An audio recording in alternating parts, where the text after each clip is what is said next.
So, thought I'd have a quick look around the garden, what I've been up to. As you can see, the lawn is now full of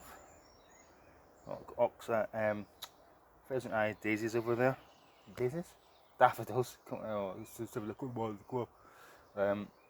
Aquilegias that I lifted from the veg beds and planted in the lawn here. Yeah, the pheasant eye daffodil, white one over there, really highly scented. The hebe, the variegated purple one out of a container. The peony is just about in flower. Yeah, most of the aquilegias moved happily. A couple kind of were a bit unhappy about it, but I think they'll bounce back. It's just what a lawn should be like, you know. Maybe it's time to abandon your manicured lawns and your neatly pruned shrubs that birds can't get into to nest in. So you put up nest boxes because there's not enough natural habitats for birds to nest. Maybe it's time to abandon all that and reconnect with nature again. That'd be a good idea, you know. You can actually see, I know next door's got a hedgehog, because if you look, I know you can see there's like a trail going through the grass there. So obviously that's an encouragement that he's coming, or it's coming to the garden. This is my inner peace circle, I guess. You can sit and just look out at the wilderness and the wildness and just chill and relax. On the Burnham, it's in full flower now. I have my bird feeder down at this part of the garden as well. This big pile of sticks and soil, and that was all the mess that came out of here, all the soil, the weeds and that, and the sticks. I just abandoned that, and I've left that for the natural habitat for wildlife, and this mound as well. I'm just leaving that, you know. Maybe it's time to start giving space back to your garden back to nature again, you know. That would be a bad idea, you know. The clematis, it's more happier now that I moved it to a container there, and got a bit heavy rain last night, as you can see. It's a bit bamboo that wilted. Need to clean out the bird bath there. That seemed to be the favourite of the pigeons. Well, I've left the garden like this for a few years now, and trying, like I said, trying to build a natural ecosystem in the garden, which I think is working.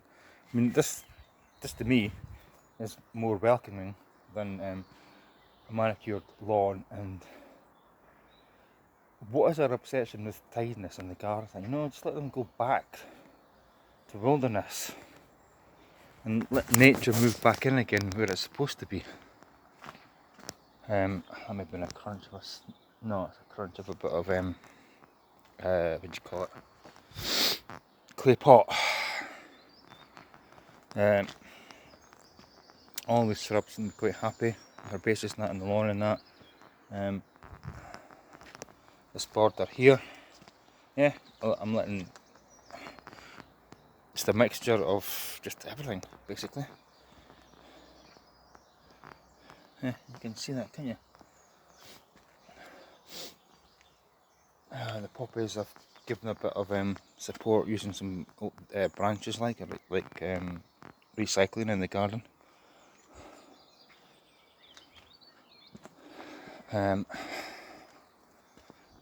Veg beds, I did remove the aquilegias and that from the veg bed and other big weeds, just to try and give more space. See, I've left the poppies in that, and look at that. Poppies not in there. Ties, I was going to show you the ties, wasn't I? I didn't. But anyway, I've got, see the bags there? I've got 21 bags of tatties, and what I've done is, see where the, I don't know if you can see that or not, in the bag they're just starting to, oh, you can't see that, in the bag there, see, you can, they're starting to come through the top, and what I'll do is I'll just top that up.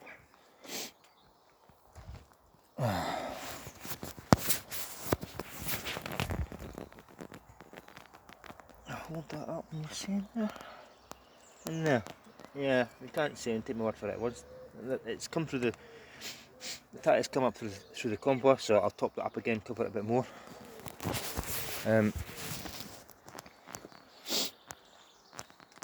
The cat's in a bad mood this morning. Under the fleece here, I've got my sweet corn, which is like really struggling. It's been attacked by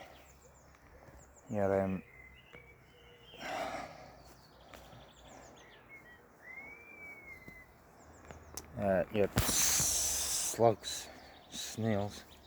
Oh, that's the bit just fell off that.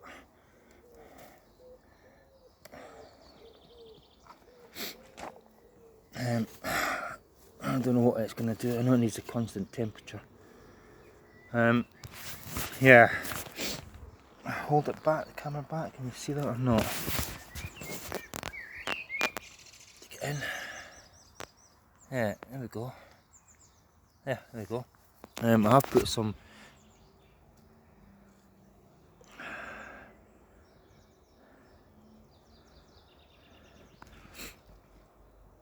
cheap lager in there for the snails and slugs. I'm going to pour it out because I've got a slitter in there.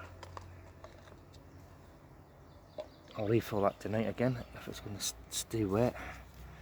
There's one really struggling there. You need like a 10-degree temperature to kind of go through different metamorphic stages. Sweet corn, similar. You need about 12 hours of sunshine as well. It's been really difficult at the moment. But yeah, a favourite with the freaking slugs, so it is.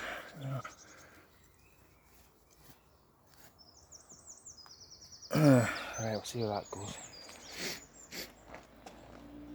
I've kind of got a path weaving through here as well. The rest is just, yeah. To me, this is more nature. This is more inviting to me, I would imagine. If I was an animal or something else, then this would be more inviting than a neatly tidy, weed-free border. You know, if you have to control the weeds, then control them, but leave some of them at least. I mean, this year it's been just a mass dandelions and that. You know, it's cool. Dandelions are important because they're like one of the first things that is in flower for bees and that. Tomato plants all outside as well. And I'll give them a feed today, tomato plant food. I decided to my track is. I decided to put out my courgettes in that, and I planted some sweet peas in there as well. I don't know if that's a good idea. Both hungry plants, so I will have to keep an eye on that, keep them fed. The greenhouse.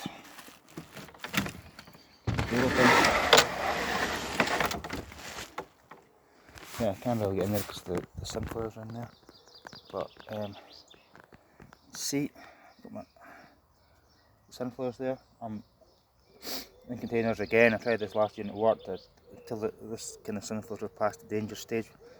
It started hardening up and that. The slugs are not really interested. Oh, they'll have an odd nibble, but we'll kind of leave them alone, like. and I've planted sweet peas in there as well. So, and you can see the rest of the greenhouse is pretty full. All my brassicas have all been pricked out. I'm trying to grow as much food as I can this year. Probably because of the non-availability of veg this year due to certain, well, mitigating circumstances, or what you call it. Around there, hanging basket with the nasturtiums, broad beans, the sweet peas in that on the old fish tank table, and the peas, I'll get them planted out today as well. It's a bit better weather. And my pot of Livingston daisies, I love them, and other pots. These I've just directly sown into these. That one there seems to be deciding that there's all going to grow in one corner for some reason. Yeah, never mind. I just direct sowed the nasturtiums in the pot as well. And I'll put that pot out when it's going to get a little bit bigger.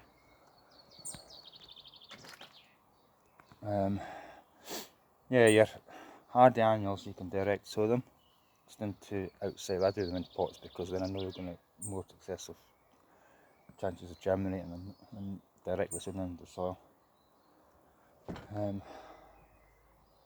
That's your night scented stock. That's a really nice thing to have near a window. Windows open at night time, you get the really nice smell coming in at night time. Again, that's just direct sowing pots. With half hardies,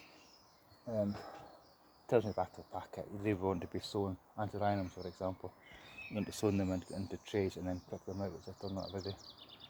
I think that in the Cosmos, they're on the far away bench there, at the back.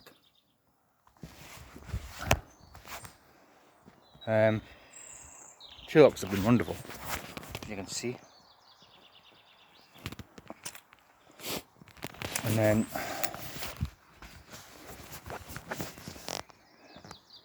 some of these containers were stuff that was left over from last year. I think these are your marigolds. I think the Rebecca survived as well.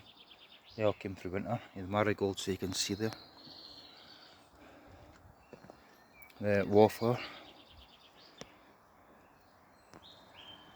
And the wallflower and the sweet William there as well. This border's been amazing since not a space, a gap at all. It's all just filled in. It's like, wow, I can't believe the transformation of this border. It's just, yeah, it's cool. I'm really pleased with this. Everything, the geranium especially is taken over. That's cool. Welcoming sight for bees. Oh yeah, the bug hotels. No one seems to be interested in moving. I don't know. Maybe they're in the wrong place. But I'll leave them up and see what happens. Like,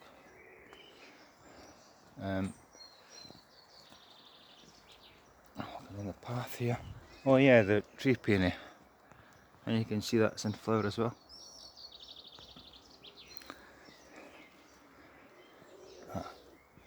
That's from the cat as well.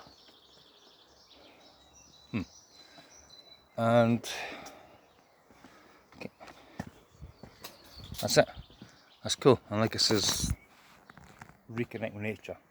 That's my motto this year. Reconnect with nature. And every year, reconnect with nature. Alright, catch you later. Cheers.